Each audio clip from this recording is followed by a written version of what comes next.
I'm Dwight Santos. I'm the Managing Director of SNK ATK Design Lab. Hi, I'm Sam. I'm Sam Afafara, the Creative Director of SNK ATK Design Lab. For this episode of Starting Point, Global Daily Mirror had the opportunity to talk with the great minds behind SNKATK, a Filipino clothing brand that features forward-looking concepts with hints of the things that they love from their youth. SNK ATK Design Lab, I would say, is a design studio that focuses on creating things that are futuristic. What do we mean by that? It's more forward-looking in terms of what we wear, what we use, and even the concepts that we look at. We want them to be more futuristic because that's what we grew up on, watching anime, Blade Runner, Ghost in the Shell, and all of that.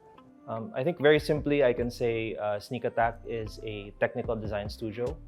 Like Dwight said, we focus on things that we loved from our youth. I think a driving motto of ours is we're already living in the future, so why not dress like it? It actually started just as a social media account where we wanted to feature sneakers that we liked. Started from sneakers, and then we got to talking, hey, why don't we make stuff that we like? And then we found a brand from outside that became an inspiration acronym. And then when we looked up the price online, oh my God, ang mahal. We were like, gawa lang tayo, let's make our own. How hard can it be? And 5 years later, it turns out that it's very hard. It's very hard. It's very, very hard. As a designer, I've learned to take inspirations outside of the thing that I'm actually designing. So for example, for the stuff you're wearing right now, the inspiration is the subgenre of cyberpunk, and also a bit of anime thrown in. And of course, going back to the fashion side, there are designers like Errol Hugh, Yoji Yamamoto, Rick Owens. That. So, parang taking those inspirations from outside, not just what you're creating, has helped us.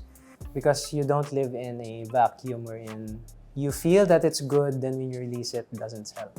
So that helps a lot in inspiring us to do what we do. I'll take this. So I'm wearing one of them. Actually, this is one of our flagship jackets. This is the Umbra Naragi. So this is actually an advanced version of the jacket that we started with. And we, in terms of general products naman, we mostly produce what they call technical, what some people call techwear, technical clothing. And it's mostly parang Japanese inspired, perhaps you could say. The design is very much inspired by, like Dwight said, the Naragi, which is a peasant wear. It's a workwear piece. And fun fact is that ninjas back in the day, they didn't dress up in all black and wear ninja stuff. They wore common clothing peasants to blend in with the masses. So that's what we're trying to channel. Yeah. And then the functions of this include, you saw it kanina, I took it off. We have a jacket sling. So if you get into your car, or if you get into the mall and you're done walking, you just take it off and you can hang it like this, right? And then it also has hidden pockets on the side. So you see these pockets here, but you don't see these ones here, right?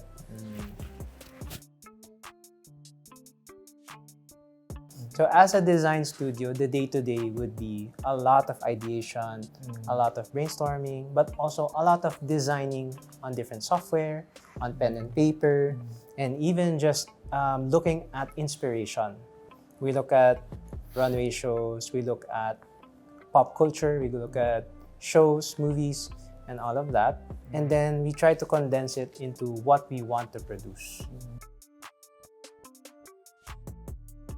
Show up every day. Our goal is to show up, be there.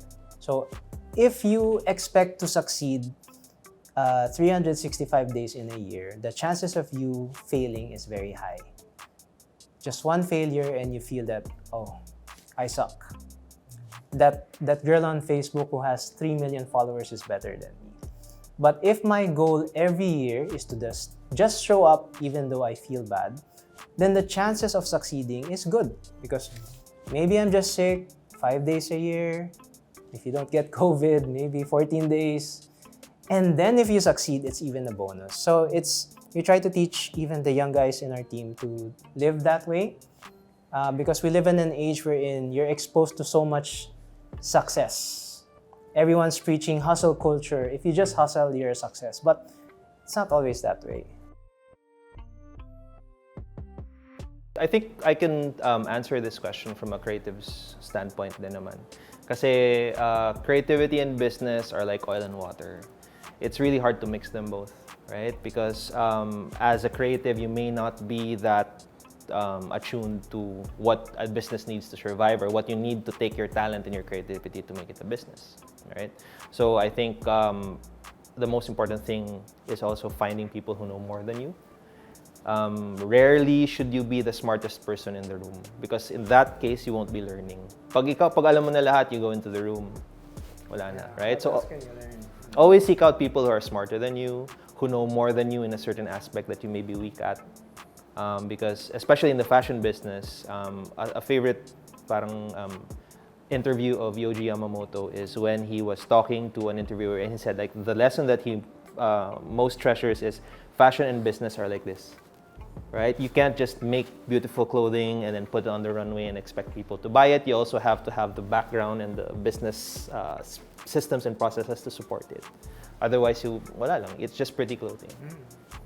Hi, we are SNKATK. Please check us out on all our socials below. We are on Facebook and Instagram, SNKATK.